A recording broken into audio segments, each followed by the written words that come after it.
بسم الله والصلاة والسلام على رسول الله عليه الصلاة والسلام. النهاردة إن شاء الله مع بعض في فيديو جديد. روتين بقى بيوم الجمعة، كلنا طبعا بعد ما بنصلي على النبي عليه الصلاة والسلام بنقوم كده نقرأ سورة الكهف.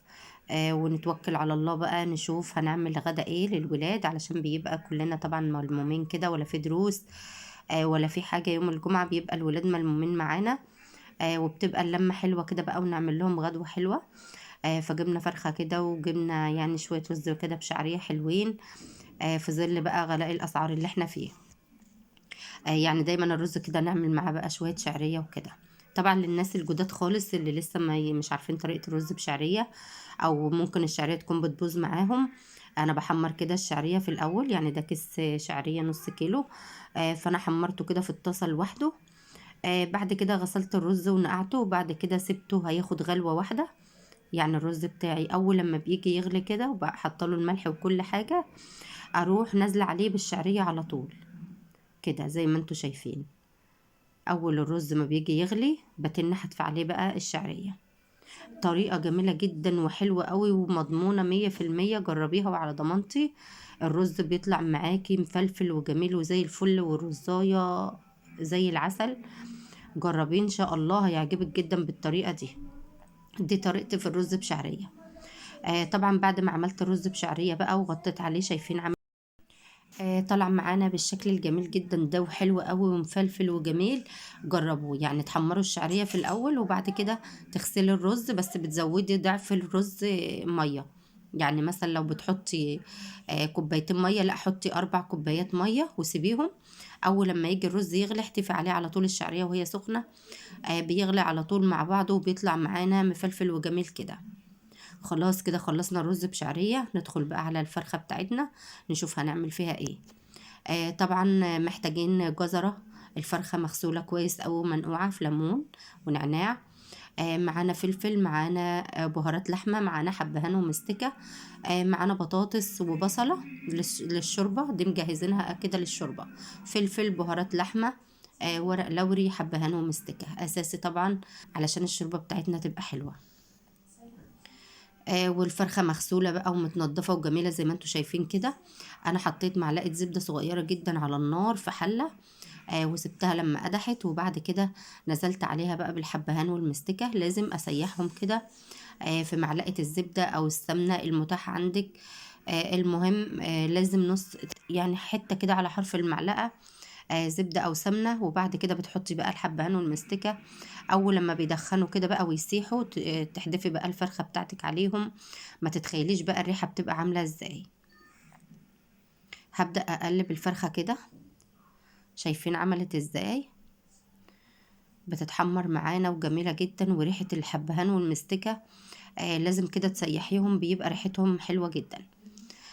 بعد ما حطيت بقى الفرخة كده واديتها صدمة، احط بقى الحاجات بتاعتي، البطاطس والبصلة اهي. بطاطس وبصل على قد ما انت عايزة يعني، وعلى قد عدد ولادك. بيبقى طعمها حلو جدا في الشوربة.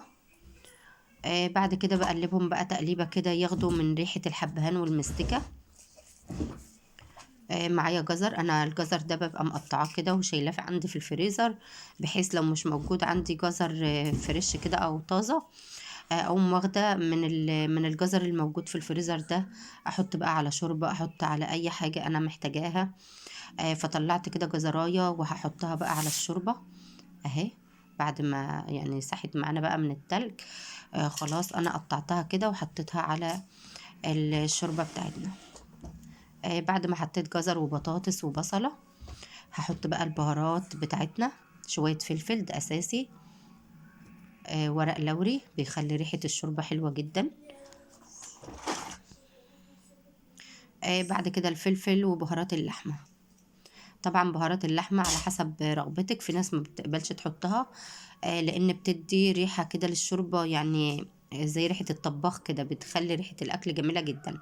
في ناس كتير ما بتعرفش أو ما بتحطهاش، فحسب يعني رغبتك. أما أنا بحب ريحة البهارات دي في الفراخ، بتخليها ريحتها حلوة جدا. شوية فلفل، شوية ورق لوري بقى مع الحبهان والمستكة، وشوية تقليب حلوين، وتنزلي عليهم بقى بعصير الطماطم. ما اقولكيش الريحه بتبقى عامله ازاي. بسم الله ما شاء الله. كده بقى خلاص احنا شوحنا الفرخه ومعاها الحبهان والمستكه والبطاطس وكل حاجه من دي. خلاص هننزل عليهم بعصير الطماطم، شويه ملح معلقه بس. خلاص كده شوحنا الفرخه وبقت حلوة جدا. محتاجين بس الطماطم، هنحط بقى عصير الطماطم عليها ونزودها ونسيبها كده تاخد وتدي بقى مع نفسها لحد ما نشوف بقى هنجهز الاكل ازاي ونظبط الدنيا. وبعد كده هرجع اوريكم هنعمل ايه.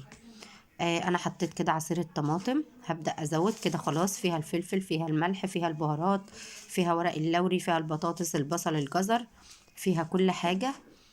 شوربة صحية جدا وجميلة. بعد كده هنجيب بقى نزود الحاجات بتاعتنا دي. هنزود الشوربة،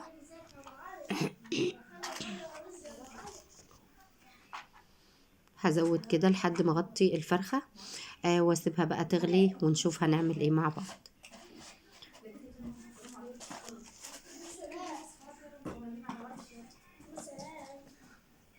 اهو زي ما انتوا شايفين زودت الفرخة خلاص كده.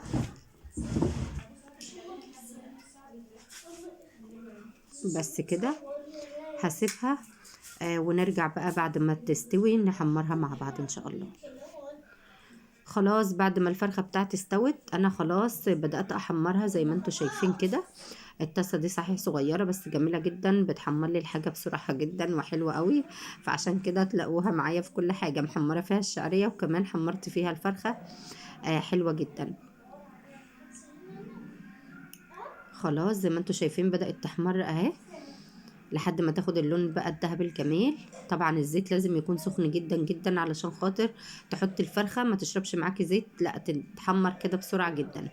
ساعات بنحمرها في فيجيتار وساعات لا، فعلى حسب يعني رغبتك. خلاص كده الفرخة اتحمرت من جميع الاتجاهات وانا بحمرها كمان من الجوانب ومن كل مكان زي ما انتوا شايفين كده.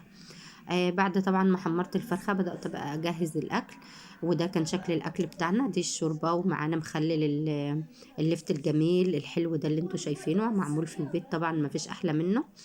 معانا الرز، شايفين الرز عامل ازاي.